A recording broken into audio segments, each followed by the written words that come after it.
할렐루야. 네, 이 시간 함께 찬양하심으로 목요일 새벽 예배를 하나님께 올려드리겠습니다. 찬송가 400장입니다. 찬송가 400장. 험한 시험물 속에서 나를 건져주시고 노한 풍랑 지나도록 나를 숨겨주소서. 주여 나를 돌보시사 고이 품어주시고 험한 풍파 지나도록 나를 숨겨주소서. 아멘. 아멘. 오늘 말씀 보도록 하겠습니다. 말씀은 이사야 5장입니다. 이사야 5장 18절부터 30절 말씀인데요. 오늘 말씀 제가 21절과 22절, 23절 읽어보도록 하겠습니다. 이사야 5장 18절부터 30절이지만 제가 오늘은 21절부터 23절까지 읽어보겠습니다. 스스로 지혜롭다 하며 스스로 명철하다 하는 자들은 화 있을진저. 포도주를 마시기에 용감하며 독주를 잘 빚는 자들은 화 있을진저. 그들은 뇌물로 말미암아 악인을 의롭다 하고 의인에게서 그 공의를 빼앗는도다. 아멘. 오늘 하루도 하나님의 은혜와 축복과 또 하나님의 평강이 있기를 간절히 축원합니다. 제가 어렸을 때 부모님께 많이 혼났죠. 네, 혼난 적이 있는데 그래도 그 당시에 혼나는 중간에 좀 이해가 안 됐던 부분들이 있었어요. 그게 무엇이었냐면 이상하게 뭐 누가 봐도 잘못을 했고 누가 봐도 혼나야 될 것 같은 상황이 제가 봐도 혼나야 될 것 같을 때는 가끔씩 그냥 넘어가시는 경우가 있는 거예요. 그래서 혼나기 직전에 막 엄청 긴장하고 그랬었는데 집에 가면 당연히 혼나겠구나 싶었는데 그냥 아무렇지도 않게 밥을 먹고 끝났던 적이 있었고, 그래도 반대로 이 정도까지는 괜찮을 것 같은데 이 정도까지는 안 혼날 것 같은데 그게 어느 날 갑자기 어머니한테 엄청 혼났던 적이 있었던 것 같아요. 지금에서야 이해가 되는 것은 무엇이냐면 크게 잘못했을 때는 오히려 좀 덜 혼났던 것 같고 가볍게 혼나야 되는 것들 있잖아요. 뭐 예를 들어서 뭐 엄마한테 말을 안 듣는다든지 그런 엄마가 뭐 시켰을 때 잘 안 한다든지 그런 것들이 그때 당시에는 괜찮은데 쌓여서 어느 날 한번 터지는 거죠. 위험 수위를 넘어서서 터지는 거죠. 그래서 그때 엄청난 형벌을 받았던 기억이 있습니다. 오늘 이스라엘 백성들이 하나님 앞에 어떤 문제들을 일으켰는지 18절부터 23절까지 나열되고 있는데 그 제목들을 보면 뭐 엄청나죠. 내용들이 막 이렇게 좋은 게 없습니다. 거짓말도 많이 하고 본인들 스스로 도덕적인 교만과 타락에 빠져 있고 하나님을 기만하고 또 무엇이 옳고 그른지 분별도 못하면서 자신들이 옳다라고 이야기하고 또 뇌물을 좋아하고 이렇게 하나님이 만드신 법을 어기고 있는 거예요. 그래서 이 선을 넘어버렸어요. 이스라엘 백성들이 선을 넘어서 그 선을 넘은 것에 대한 엄청난 대가가 있었는데 그것이 바로 쌓인 죄들에 대한 형벌이 있었던 거예요. 하나님께서 이 형벌에 대해서 어떻게 하시냐면 제일 먼저 죄의 뿌리까지 뽑아버리십니다. 24절부터 25절 제가 한번 읽어보겠습니다. 이로 말미암아 불꽃이 그루터기를 삼킴같이 마른 풀이 불 속에 떨어짐같이 그들의 뿌리가 썩겠고 꽃이 티끌처럼 날리리니 그들이 만군의 여호와의 율법을 버리며 이스라엘의 거룩하신 이의 말씀을 멸시하였음이라. 그러므로 여호와께서 자기 백성에게 노를 바라시고 그들 위에 손을 들어 그들을 치신지라. 산들은 진동하며 그들의 시체는 거리 가운데에 분토같이 되었도다. 그럴지라도 그의 노가 돌아서지 아니하였고 그의 손이 여전히 펼쳐져 있느니라. 아멘. 그러니까 쉽게 말하면 아주 작은 죄의 흔적도 남기지 않고 뿌리째 다 뽑아버리신다는 거예요. 그 그루터기가 뽑힌다는 것은 근본이 뽑힌다는 것을 이야기하죠.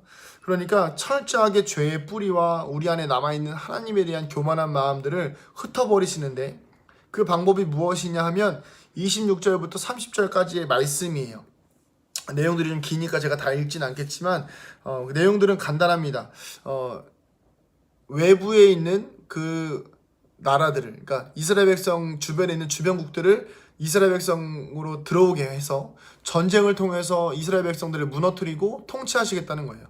근데 이 말씀의 내용들을 보면 사실 마치 막 하나님께서 엄청 사랑하시는 백성에게 주시는 축복 같은 말씀이죠. 막 곰피파여 넘어지는 자도 없고 조는 자나 자는 자도 없고 허리띠도 풀리지 않고 뭐 말굽은 부싯돌 같고 병거 박히는 회오리밤 같고 굉장히 뭔가 멋있잖아요. 근데 이게 이 대상이 이스라엘 백성이 아니라 이스라엘 백성을 침략하는 민족에 대한 하나님의 묘사인 거예요. 그러니까 결국 하나님의 백성 앞에 하나님을 기만하고 하나님을 무시하고 자신들의 마음대로 살았던 백성들에게 주어지는 형벌은 오히려 하나님께서 주시는 축복이 그 다른 나라에게 넘어가서 그 다른 나라를 통하여서 그 하나님의 민족들을 침범하게 되는 그런 형벌을 당한다는 것입니다. 즉 정복당하게 하고 다스림을 받게 하신다는 거예요. 오늘 말씀을 통해서 우리가 깨달아야 될 교훈은 하나님의 통치를 받는 것이 세상의 악한 것들의 통치를 받는 것보다 더 행복하다는 것입니다. 오늘 말씀의 전체적인 내용들은 하나님의 말씀을 가볍게 생각하고 자신들 멋대로 살아가는 이스라엘 백성들을 보게 됩니다. 그렇지만 여기서 발견할 수 있는 것은 스스로 결정할 수 있는 자유들이 주어져 있었다는 거예요. 이스라엘 백성이 자유가 있었기 때문에 하나님을 멀리할 수 있고 하나님이 주신 자유를 가지고 오용하고 남용해서 오히려 하나님을 기만하고 오히려 죄를 짓고 문제를 일으켰던 것이죠. 하나님께서는 인간에게 또 이스라엘 백성들에게 자유를 주셨던 이유는 그 스스로 가진 자유를 통해서 하나님을 사랑할 수 있기를 바라셨고 그리고 그 자유를 통해서 이 땅에서 정의와 공의를 실현하며 그리고 살아가는데 하나님 앞에 찬양하고 예배드리는 자유를 쓰기를 바라셨던 거예요.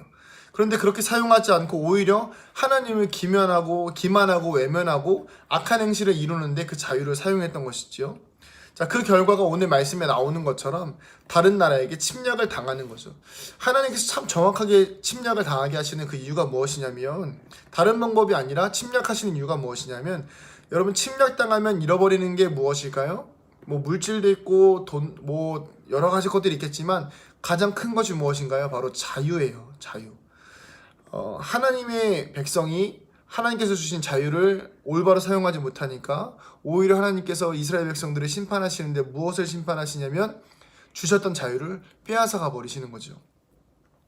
모든 선택권이 사라지는 거예요. 먹고 싶은 것도 입고 싶은 것도 잠도 제대로 못 자고 심지어 내가 생각하는 생각마저도 통제를 당하는 것이 바로 자유를 빼앗기는 거죠. 억압당하는 것입니다. 오늘 우리 말씀을 통해서 우리의 영적인 상태가 그렇지 않은지 돌아봐야 합니다. 사실 우리 상황적으로는 환경적으로는 자유를 억압당하지는 않으니까요. 우리 영적인 세계가 악한 마귀 사단에게 억압당하고 있지는 않은지 돌아봐야 하는 것입니다. 하나님께서 주신 영적 자유를 누리고 공의와 정의를 행하며 살아가는 것이 아니라 오히려 하나님을 속이고 무시하고 내 능력, 내 자유로 살아가는 것을 내 스스로 살아가고 있다면 그리고 그것을 깨닫지 못하고 그것이 마냥 좋은 것인 것 마냥 그것이 마냥 누리는 행복인 것처럼 살아가고 있다라고 한다면 우리는 지금 하나님의 심판 앞에 그리고 하나님의 심판 앞에 놓여 있는 것으로 깨달으시기를 축복합니다. 그리고 그래서 깨달았다면 반드시 돌이키셔야 돼요. 안 그러면 오히려 사단 마귀 권세에 억압당하고 여러분 그 생각을 하셔야 됩니다. 내가 자유를 누릴 수 있다라고 하는 것은 하나님 안에서도 자유를 누릴 수가 있지만 사단 마귀의 권세 안에서도 자유를 누릴 수가 있다는 거예요. 정말 잘 분별하셔야 됩니다. 왜 그러냐면 여러분 사단 마귀가 주는 자유는 무엇인가요? 돈 더 벌어라. 더 좋은 것들을 탐해라. 내 이웃을 밟고 일어서야 된다. 그리고 세상에서 승리하려면 돈을 많이 벌어야 되고 물질이 최고고 내 자식이 최고고 내 가족이 최고고 나만 생각하고 그렇게 해서 계속해서 좋다만 해서 그 안에서 자유를 누리게 살아가고 하는 거예요. 그렇지만 실상은 어떻습니까? 사단의 권세 아래 놓여 있는 거죠. 이것은 자유가 아니라 억압입니다. 그러나 진짜 그리스도 안에서 참된 자유는 무엇입니까? 그 모든 것들로부터 벗어나서 악한 마귀 사단의 권세마저도 뛰어넘어서 하나님께서 주시는 참된 자유를 누리는 것, 그 모든 것들로부터 평안을 누리고 돈이 없어도 평안하고, 그리고 직장이 없어도 평안하고, 조금 가난하거나 아니면 건강이 안 좋거나 아니면 삶이 조금 무너져 있거나 남들과 좀 비교됐을 때 조금 연약한 삶일지라도 그래도 평안한 것, 그것이 진정한 하나님이 주신 자유라는 것입니다.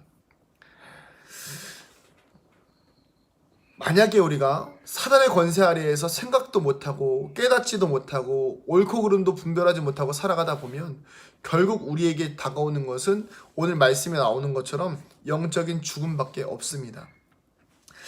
사랑하는 은강교 성도님들, 우리는 이 마지막 때와 같은 시대를 살고 있습니다. 그렇게 무분별한 종교적인 신념을 가지고 살아서는 안 됩니다. 분명한 하나님의 기준이 있어야 합니다. 자유에는 기준이 있어야 하고 자유는 방종이 아닙니다. 그렇기 때문에 사단은 오늘도 우리를 우는 사자와 같이 삼킬 자를 찾고 있습니다. 그리고 그 속에 들어가면 더 이상 우리에게 참된 자유는 없습니다. 부르짖고 싶어도 기도할 수 없고 하나님을 찾고 싶어도 찾을 수가 없습니다. 우리를 구원하실 수 있고 우리에게 참된 자유를 주실 수 있는 분은 바로 예수님밖에 없습니다. 하나님의 심판의 자리에서 우리 구원자 되신 예수님을 붙들고 이 무분별한 세대 가운데에서 분명한 영적 분별력을 가지고 승리하는 저와 여러분이 되시기를 오늘 하루를 축복합니다. 앞으로도 그렇게 살아가기를 간절히 축복합니다. 기도하겠습니다. 하나님, 우리 사랑하는 은강교회 성도님들의 삶을 기억하여 주시고 악한 마귀 사단의 권세가 우리의 삶을 붙들 때에 그것이 자유라고 누리며 착각하지 않게 하여 주시옵소서. 돈을 많이 번다고 하여서 자유를 누리는 것이 아니라, 건강하다고 해서 자유를 누리는 것이 아니라, 하는 일들이 잘 풀린다고 해서 자유를 누리는 것이 아니라 정말 하나님의 뜻대로 살아갈 때에 진정한 자유를 누리는 것임을 깨닫게 하여 주시옵소서. 물질이 없어도, 건강이 조금 약해도 하나님의 뜻 안에 있으면, 하나님의 백성으로 살아가면 그것이 진정한 행복임을 깨닫게 하여 주시옵소서. 감사드리며 예수님의 이름으로 기도합니다. 아멘. 오늘 하루도 믿음 가운데 승리하시기를 축복합니다. 마라나타.